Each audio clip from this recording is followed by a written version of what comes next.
کیا فرماتے ہیں علماء دین و مفتیان شرع متین اس مسئلے کے بارے میں کہ ہم آن لائن فری لینسنگ کرتے ہیں، یعنی ہم اپنی اسکلز آن لائن پیش کرتے ہیں، اور ہمارا کام کرنے کا طریقہ یہ ہے کہ ہمارے پاس اپنا ایک گرافک ڈیزائن یا ویب ڈیزائن ہوتا ہے جس سے ہم کام کرواتے ہیں، اور ہم یوں کرتے ہیں کہ مختلف سوشل میڈیا پلیٹ فارمز مثلا فیس بک، ٹویٹر وغیرہ پر اپنی آئی ڈی یا پروفائل بناتے ہیں اور وہاں پر اپنے کام کی تشہیر کرتے ہیں۔ اور ہمارے کلائنٹس چونکہ اکثر فارن کنٹری کے لوگ انگریز وغیرہ ہوتے ہیں جو اسکیم اور دھوکہ دہی کے خوف سے غیر ملکی افراد پر اعتماد بھروسہ نہیں کرتے اور پروجیکٹ نہیں دیتے، تو ہم عموماً یوں کرتے ہیں کہ کسی انگریز کی پروفائل پکچر لگا کر انگریز کے نام سے ہی آئی ڈی بناتے ہیں اور اسی کے ذریعے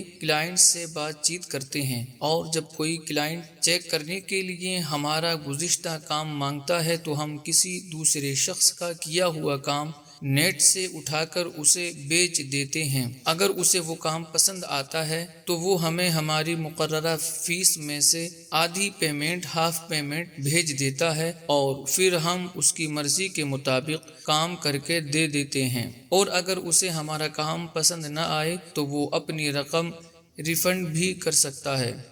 اس معاملے میں ہماری طرف سے اس پر کوئی زبردستی نہیں ہوتی۔ پوچھنا یہ ہے کہ ہمارا اس طرح کرنا کیسا ہے، اور اس انداز سے حاصل کیے گئے پروجیکٹس کی آمدنی کا کیا حکم ہوگا؟ بسم اللہ الرحمن الرحیم۔ الجواب: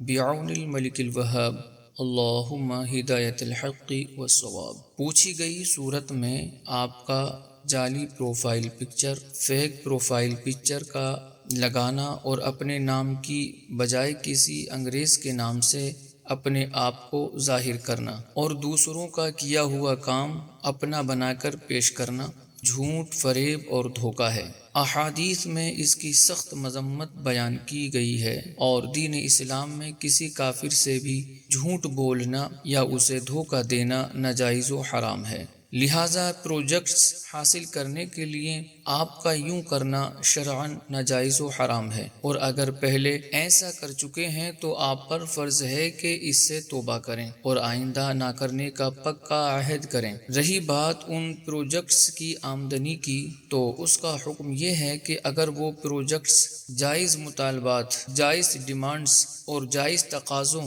اور ریکوائرمنٹ پر مشتمل ہوں تو انہیں پورا کرنا اور ان کی آمدنی لینا شرعاً جائز و حلال ہے، اور اگر وہ ناجائز مطالبات و تقاضوں جیسے میوزک، عورتوں کی یا فحاشی و عریانی پر مشتمل تصاویر، دین و مذہب کے خلاف مواد وغیرہ پر مشتمل ہوں تو انہیں پورا کرنا اور ان کی آمدنی لینا شرعاً ناجائز و حرام ہے، کیونکہ قرآن پاک میں گناہ کے کاموں میں کسی بھی طرح مدد و تعاون کرنے سے منع کیا گیا ہے۔ محدث جلیل امام محمد بن یزید ابن ماجہ قزوینی رحمۃ اللہ تعالی علیہ، جن کا سال وفات 273 ہے، سنن ابن ماجہ میں حدیث پاک لکھتے ہیں، حضرت سیدنا ابو ہریرہ رضی اللہ تعالی عنہ بیان کرتے ہیں کہ رسول اللہ صلی اللہ علیہ وآلہ وسلم ایک شخص کے پاس سے گزرے جو غلہ بیچ رہا تھا، تو رسول اللہ صلی اللہ علیہ وسلم نے غلے میں ہاتھ ڈال کر دیکھا تو اندر سے غیر خالص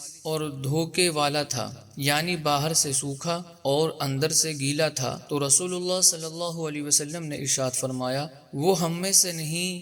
جو دھوکہ دے۔ محدث جلیل امام سلیمان بن احمد طبرانی رحمۃ اللہ تعالی علیہ، جن کا سال وفات 360 ہجری ہے، المعجم الصغیر میں حدیث پاک لکھتے ہیں کہ جس نے ہمیں دھوکہ دیا وہ ہم میں سے نہیں، اور مکر و فریب اور دھوکہ دہی جہنم میں جانے کا سبب ہے۔ علامہ عبد الرؤف مناوی رحمۃ اللہ تعالی علیہ لکھتے ہیں کہ کسی چیز کی اصلی حالت کو چھپانا دھوکہ ہے۔ شیخ الاسلام امام احمد رضا خان رحمۃ اللہ تعالی علیہ، جن کا سال وفات 1340 ہجری ہے، فتاوی رضویہ شریف میں لکھتے ہیں، غدر یعنی دھوکہ اور بدعہدی مطلقاً سب سے حرام ہے، مسلم ہو یا کافر، ذمی ہو یا حربی، مستامن ہو یا غیر مستامن، اصلی ہو یا مرتد۔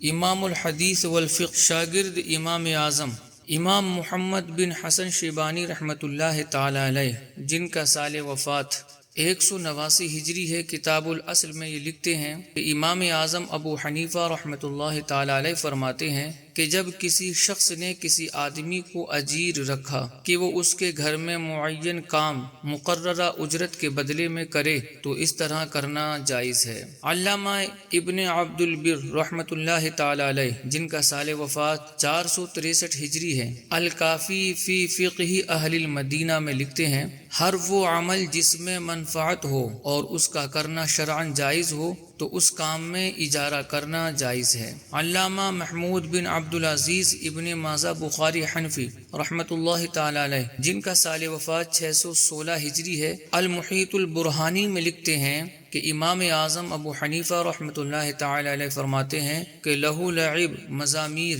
میوزیکل آلات اور ڈھول وغیرہ بجانے پر اجارہ کرنا ناجائز ہے، کیونکہ یہ گناہ ہے اور گناہ پر اجارہ باطل ہے۔ اور جب کسی ذمی کافر نے کسی مسلمان کو ناقوس بجانے کے لیے اجارہ پر رکھا، مزدوری پر رکھا، تو یہ اجارہ ناجائز ہے۔ شیخ الاسلام اعلی حضرت امام احمد رضا خان رحمۃ اللہ تعالی علیہ، جن کا سال وفات 1340 ہجری ہے، فتاوی رضویہ شریف میں لکھتے ہیں اصل مزدوری اگر کسی فعل ناجائز پر ہو سب کے یہاں ناجائز، اور جائز پر ہو تو سب کے یہاں جائز۔ اس امر میں نصارہ، ہنود یعنی عیسائی اور ہندو وغیرہ سب برابر ہیں۔ ایک دوسرے مقام پر سوال ہوا کہ انگریزوں کی سلائی کے کام کی نوکری کرنا یا ان کا کپڑا مکان پر لا کر سینا جائز ہے یا نہیں، تو اس کے جواب میں اعلی حضرت امام اہل سنت رحمۃ اللہ تعالی علیہ لکھتے ہیں انگریز کی سلائی کی نوکری کرنے یا گھر پر لا کر اس کا کپڑا سینے میں کوئی مضائقہ نہیں، جبکہ کسی محظور شرعی یعنی شرعی طور پر کسی ناجائز چیز پر مشتمل نہ ہو۔ گناہ کے کاموں پر مدد کی ممانعت کے بارے میں اللہ پاک ارشاد فرماتا ہے وَلَا تَعَاوَنُوا عَلَى الْإِثْمِ وَالْعُدْوَانِ، یعنی اور گناہ اور زیادتی ظلم پر باہم مدد نہ دو۔ درر الحکام میں ہے کہ ہمارے نزدیک گناہوں پر اجارہ جائز نہیں۔ واللہ اعلم تبارک و تعالی ورسولہ اعلم، صلی اللہ علیہ وسلم۔